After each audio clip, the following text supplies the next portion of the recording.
2025년 6월 6일 3년후 연구소 비트코인 시장 분석입니다. 어제 미국 시장이 굉장히 시끄러웠죠. 현직 미국 대통령인 도널드 트럼프 대통령과 그를 당선시킨 1등 공신 중 하나라고 볼 수 있는 일론 머스크 테슬라 CEO가 이 SNS를 통해서 주식 개장 시간 내내 개싸움을 벌였습니다. 그 여파로 테슬라가 이제 한때 17% 가까이 하락을 했었고요. 테슬라가 이렇게 빠진 적이 있었나 싶을 정도로 이제 큰 폭의 하락을 했었고, 그리고 같은 기간 동안에 비트코인 가격도 거의 한 4% 가까이 내리는 일들이 있었습니다. 비트코인 같은 경우는 10만 달러 초반대까지 갔다가 6일 오후에 10만 3천 달러 선까지 지금 반등을 하고 있는데요.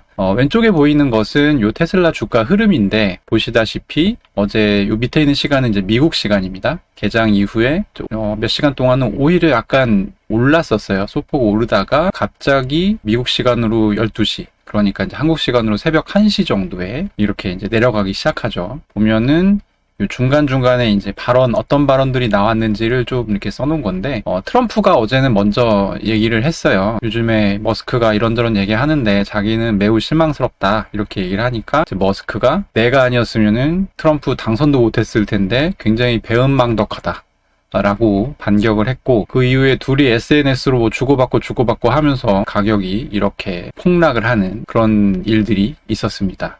이날 미국 주식시장 3대 지수 가격은 사실 이제 강보합선에서 좀 흘러가고 있었어요. 상승 중이었는데 이 테슬라 싸움이 너무 격화되면서 테슬라 주가가 15% 정도 흘러내리니까 연관되어 있는 뭐 나스닥이나 S&P는 당연히 약보합으로 전환이 됐고, 다우존스까지도 사실 좀 이제 하락을 했습니다. 눈에 띄었던 것은 다른 테크 기업들은 괜찮았는데 테슬라랑 비슷한 이 계열의 테크 기업 중에서 팔란티어 가격이 7% 이상 하락을 같이 했습니다. 어제 트럼프하고 머스크 사이에 오갔던 얘기들이 사실 상당히 자극적이고 재밌긴 한데, 그걸 다 옮기면 이 영상이 너무 길어질 것 같고, 본질적인 부분만 설명을 좀 드리자면, 그 최근에 공화당과 트럼프가 굉장히 강력하게 밀고 있는 BBB 법안 있잖아요. 그 크고 아름다운 법안이라고 부르는 BBB 법안에서 그 내용들을 봤을 때 테슬라와 이 일론 머스크가 손해를 상당히 많이 보게 됩니다. 전기차 보조금이랄지 뭐 이런 부분들에 대한 삭감, 그리고 이 일론 머스크가 도지로 활동하면서 사실 그 과도한 정부 지출을 싹 줄여놨잖아요. 근데 그 BBB 법안 보면 그 이상으로 다시 그게 이제 늘어나요. 정부 지출이.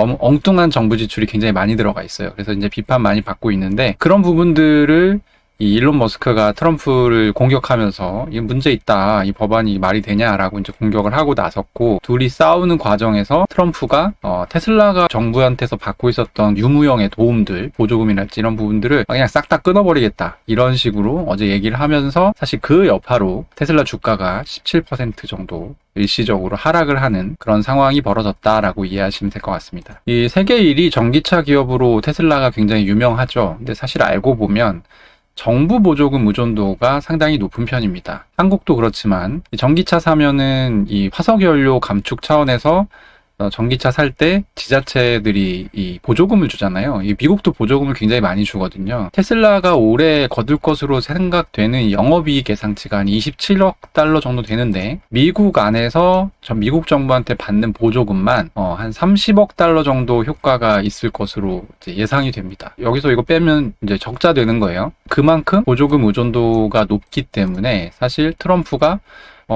야, 그럴 거면은 우리 그냥 전기차 보조금, 테슬라 보조금 다 끊어버린다? 이러니까 이제 17% 하락이 발생한 것이죠.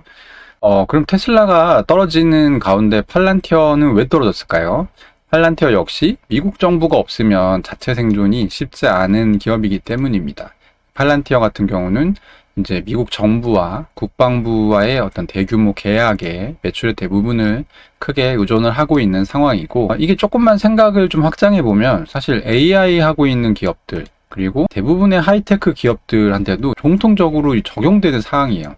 지금 이제 미국 정부랑 우리는 한 배를 탔다라고 생각을 해서 미국에 투자도 많이 하고 열심히 이제 연구 개발을 하고 있는데, 어느 날 갑자기 트럼프 대통령이 자기한테 와서 야, 이제 보조금 다 끊어버린다, 말 안 들으면, 이렇게 얘기를 한다고 하면 이게 이제 과거에는 머릿속에 없었던 생각인데 트럼프하고 머스크가 싸우는 걸 보면서 모두가 이런 생각을 하겠죠. 그럼 무슨 생각을 하겠어요? 이거 미국 정부 믿어도 되나? 라는 생각을 이렇게 할 수밖에 없죠. 그래서 이런 부분에 대한 불확실성이 원래 없었는데 트럼프가 또 없었던 부분에 대한 불확실성을 지금 만들어 놓은 그런 상황이고, 결과적으로 봤을 때 일론 머스크는 결국 BBB 법안에 대해서 이의를 제기한 것이기 때문에 이 BBB 법안의 통과를 놓고 반대 의견이 더 좀 증가할 가능성이 저는 높을 것 같아요. 왜냐하면 지금 실리콘밸리에서 거의 마지막으로 트럼프를 적극적으로 밀어주던 인물이 일론 머스크고, 지금 이제 돌이킬 수 없는 사이가 됐잖아요. 이 기업들 입장에서는 BBB 법안이 상당히 많은 재정 적자를 지금 발생시키는 법안인데 동의하기가 좀 쉽지 않은 측면이 있거든요. 그래서 이런 BBB 법안의 통과에도 상당히 이번 싸움이 영향을 미치지 않을까 하는 생각이 듭니다. 어제 테슬라 주식이 하락하는 가운데 비트코인 가격도 꽤 많이 내렸죠. 테슬라를 제외한 M7 가격은 그렇게 큰 영향이 없었습니다. 보통 이런 하락이 발생하면 시장 전반에 위험 회피 심리가 작용을 하기 때문에 추가 상승 가능성이 낮다라고 보이는 그런 위험 자산들이 먼저 이제 하락을 합니다. 거기서 이제 탈출을 하는 거죠. 주요 위험 자산 중에서 이제 비트코인만 눈에 띄게 4% 넘게 하락했다는 것은 그만큼 이 코인에 대한 지금 시장의 센티멘트가 좀 약하다라는 것을 잘 보여주는 사례인 것 같습니다. 그리고 사실 이제 좀 딥이 있었죠. 10만 달러 초반까지 밀렸다가 이렇게 올라왔다는 것은 선물시장 롱 포지션이 여기에 깔려 있었는데 가격이 내려가면서 대량으로 연쇄청산, 그래서 청산이 하락을 부르고 하락이 또 청산을 부르는 그런 식의 연쇄청산이 있었던 것 같아요. 여기 깔려 있었던 이 물량들이 이제 이번에 하락하면서 다 터졌기 때문에 지금 10만 3천까지 올라와 있는 상황인데 여기서 또 하락을 한다 하더라도 이 10만 달러 초반까지 단번에 밀릴 가능성은 좀 낮지 않을까 하는 생각을 하고 있습니다. 머스크와 트럼프의 싸움 때문에 좀 묻혔지만 사실 어제 빅 이벤트는 트럼프와 시진핑이 통화를 했다는 소식이었죠. 사실 어제 제가 이제 영상을 올리고 한 2시간인가 있다가 이제 뉴스가 났어요. 그래서 원래는 금요일쯤에 통화를 할 거라고 했었는데, 트럼프가 도저히 못 참겠었나 봐요. 먼저 전화를 했다고 합니다. 그래서 이제 어쨌든 둘이 1시간 넘게 통화를 했고, 흥미로운 것은 이 통화 내용에 대해서 미국과 중국에서 강조하는 부분이 조금 다르다는 건데, 일단 공통적으로는 잘 지내자고 했다. 이게 이제 저번에 했었던 협상이 지켜지지 않아서 이 통화를 결과적으로는 하게 된 것인데, 그거 그냥 잘 지키고 잘 지내자고 했다. 이게 이제 공통적으로 나왔던 부분이고, 또 곧 이제 미국과 중국 간에 추가 협상이 있을 거다. 이제 스콧 베센트하고 USTR 대표가 가겠죠. 트럼프가 이날 협상 내용을 자기 SNS에다 올렸었는데, 거기에 뭐라고 했냐면 히토류 부분에 있어서 중국과 협력하기로 했다. 그리고 두 번째로는 중국 시진핑한테서 중국 오라는 초청을 받았고, 나도 시진핑을 백악관에 초청했다. 이 두 가지는 트럼프 SNS에만 나오는 내용입니다. 그리고 이제 시진핑만 얘기한 게 또 있어요. 중국 측에서만 얘기한 거. 뭐냐면 대만 문제. 대만 문제라면 이제 대만과 중국은 모두 이제 하나의 중국이다. 그래서 이제 그걸 인정하는 것에 대해서 이제 트럼프가 동의했다라는 식으로 중국에서 얘기를 했고, 또 하나는 미국이 중국과 이 상호 존중하는 관계, 그리고 중국에 대한 부정적 조치들을 철회해야 된다. 이런 얘기가 이제 중국 측 발표에만 나왔습니다. 한국에서 나온 기사를 보면 그냥 요거 4개를 다 썼던데, 실제로 저는 어땠을 것 같냐면 요 4개가 얘기가 당연히 다 됐을 거예요. 근데 지금 얘는 요 2개만 얘기하고 얘는 요 2개만 얘기한 이유는 뭐냐면, 트럼프는 요 밑에 2개는 여차하면 그냥 잘라버리겠다. 이게 이제 협상 카드인 거죠. 그리고 거꾸로 중국 입장에서는 이 2개가 이제 협상 카드인 것이죠. 아마 시진핑이 백악관에 초청돼서 가는 거 자체는 카드라 보기는 어려울 것 같고, 일단 히토류 협력을 하느냐 안 하느냐. 지금 이 히토류가 중국에서 수출을 안 해줘서 미국에서 이제 자동차 만드는데 상당히 애로사항이 있다는 그런 보도가 며칠 전에 있었어요. 그래서 이런 부분들, 그래서 어쨌든 조만간 빨리 만나야 됩니다. 어쨌든 지금 미국은 급해요. 히토류를 받아야 되기 때문에. 그래서 어쨌든 통화는 성공됐다는 측면에서는 긍정적이지만, 얘네가 지금 말하는 걸 봤을 때 중요한 합의는 일단 만나서 협상 과정을 지켜봐야지 알 수 있다. 트럼프는 지금 히토류를 받으려고 하고 있고, 중국은 거꾸로 말 안 들으면 히토리 안 주겠죠. 그리고 트럼프는 히토리 안 주면 대만 문제 뭐 이런 부분 없겠죠. 근데 지금 누가 급하냐? 시진핑에게 대만 문제는 전혀 급하지 않아요. 이 미국에서 중국 히토리를 가져가는 게 급하기 때문에 사실 이 좀 상당히 시소가 좀 기울지 않았나 하는 생각이 저는 들었습니다.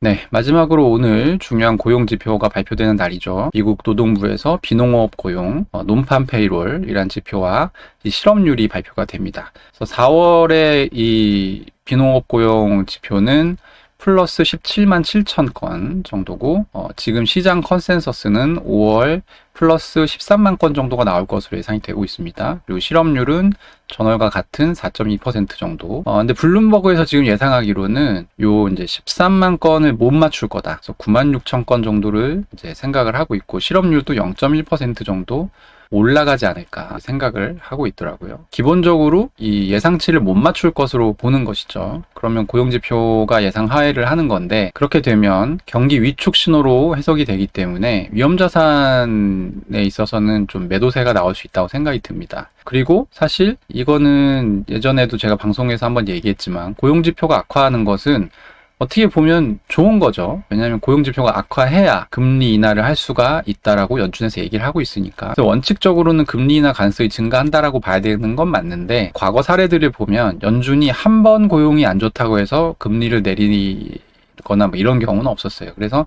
2달 정도 데이터를 볼 가능성이 높고, 그렇게 되면 제 생각에는 6월에는 동결로 가고, 그리고 이제 2달 6월까지 데이터를 보고 굉장히 고용이 안 좋아진다. 그러면 7월, 그리고 이제 그게 좀 애매하다. 그러면 그 뒤에 이렇게 이제 금리 인하가 나오게 되지 않을까, 그렇게 생각을 하고 있습니다. 어쨌든 오늘 예상치를 당장 하회할 경우에는 일단 하락 가능성이 높다는 점을 알아두면 좋을 것 같습니다.